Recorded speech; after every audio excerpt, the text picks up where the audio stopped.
It's December 26th, 2024. I'll be covering events from December 24th at 8 a.m. until this morning at around 8 a.m. So hope everyone had a good Christmas, but we'll go ahead and get started here. First thing I'll touch on this morning, there'll probably be more to follow tomorrow or possibly press release later right now. And it just came in about an hour ago. Officers are working on a incident in which a male was found near 11th and Sneeve on the east side of town with a serious gunshot wound.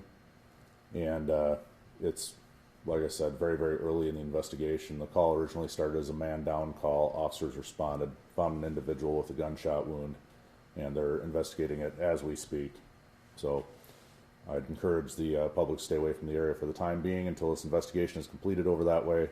And we'll also say that there is no danger to the public, that the other half involved is in contact with law enforcement, and so there's no concern for the public in that regard. So, but more to follow on that. I really can't share anymore because it's so very early in the investigation. So I did have a request in regards to the crash at 12th and Western the other day. There isn't much of an update on that, but I'll share with you what I can, at least as far as what I know. But basically, South Dakota Highway Patrol had initiated a traffic stop on a vehicle. The vehicle fled from the troopers, and a very short while later, I think only a couple blocks later, the suspect vehicle ran a red light, collided with another vehicle, and eventually, my understanding is the operator of the suspect vehicle fled on foot. I don't know if they've been identified yet, but the vehicle that was struck started on fire. Luckily, the operator and occupant were able, the operator, I should say, I think it was occupied just one time, was able to get out of the vehicle, suffered minor injuries, and it did start a fire, and I think it affected the traffic signal there and everything too. So that area was shut down for a while. That occurred actually on the evening of Christmas Eve, December 24th. So there's, to my knowledge, one party that's outstanding out of that. And like I said, no serious injuries, luckily. So I was also asked about the stolen vehicles over the last few days. I think I counted 9 stolen vehicle case reports that were done over the last 2 days. And I'd say a high volume of them. At least off the top of my head, it looked like there was about 4 of them that either had the keys in them or were running somewhere, with the keys in them, and someone took off in their vehicles. So another one was taken by a known party, it looked like. Another one was taken possibly out of a burglary of a garage type situation. So friendly reminder to the public, it is cold out, I get it, but that's the easiest way for somebody to steal your car is when it's out there running with keys in it. So please keep your vehicles locked up and secured. Do you have any other questions on that one? I mean, obviously, we've talked about this a number of times. I mean, it's not just in the winter, this is in the summertime too. I mean, how many times do you feel like you can say this? I mean, people obviously, they choose to listen whether or not, but I mean, does it kind of get old almost saying this over and over again for people to either lock their cars or be attentive to them? It doesn't really matter the season, it feels like. Yeah, one of them, in fact, was, I think, running outside of it may have been a food delivery service that was running outside of a bar, out in the parking lot, unattended, running with the keys in it that someone drove off in, so I agree completely. I mean, it does seem kind of like common sense, but people still continue to do it, and a lot of times it's someone that wants to start their car and warm it up so it thaws out in their driveway. And to be honest with you, it seems it's not specific to really one area of town. It seems like it kind of goes on all over. So even in, quiet suburban type neighborhoods, it seems like people will still grab a car if they have access to it. So yeah, in a perfect world, I'd love to say that we should be able to run our cars with the keys in them in our driveways and not have to worry about it, but the truth of the matter is there are people out there that will take advantage of that. So, and I mean, it's not just cars are stealing too. People are stealing things obviously out of cars as well. I know was it last summer that you guys talked about a lot of stolen weapons that were coming out of cars as well. So I mean, is it ever something that as the department has ever thought about making a push trying to get people, just urge them, plead them to, you know, do something about this, because really there's only so much you guys can do as far as telling people this is happening, but you know, people have to listen and actually act on it. Yeah, no, I agree.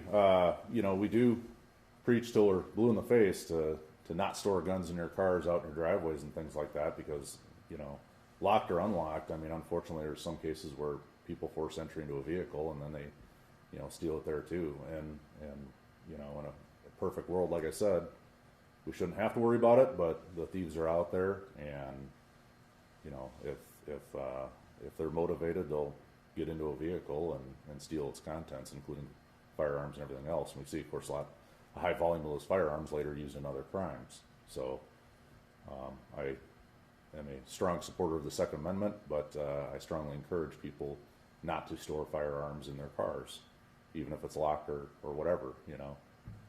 Keep them someplace safe where someone's not going to steal them and use them for a crime down the road. And do you think, this is one more question, there's something to do with also just being at the holidays as well, where people are kind of letting their guard down a little bit, just with the high number we've seen the last 2 days, I mean, basically since, you know, 8 a.m. on the 24th to, you know, 8 a.m. being that 9, so I mean, do you think this is something where, you know, it was the holidays, people had their guard down a little bit, and, you know, stuff like that can kind of happen over a busy season? Or It's very possible. I mean, yeah, it's very possible that the hustle and bustle in a holiday week like Christmas like this, that it's possible that people are, you know, being a little bit more casual about some of this stuff and not suspecting that crime is going to occur on or around Christmas, but it does. So, all right, let's see. In some other news, did have a fight disturbance at a establishment near Arrowhead and Bank Place, which is over by Arrowhead and Sycamore.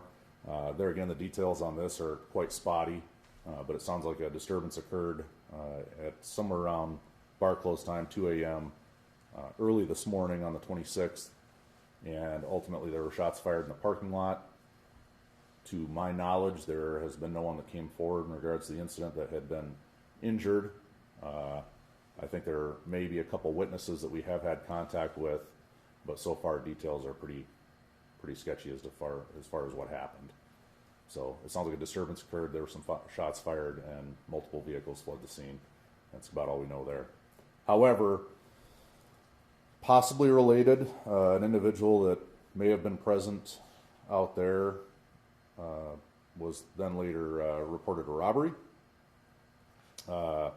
And so it's unknown if it's related to the incident that had previously occurred, but only about 20 minutes later, an individual reported having been robbed by multiple males at a nearby apartment complex, but this individual happened to have been present for these shots that were fired outside this establishment near Arrowhead and Sycamore just a little while previous. So I think detectives are still trying to put together exactly all that transpired on that case as well, just in case anybody was curious about the robbery report. So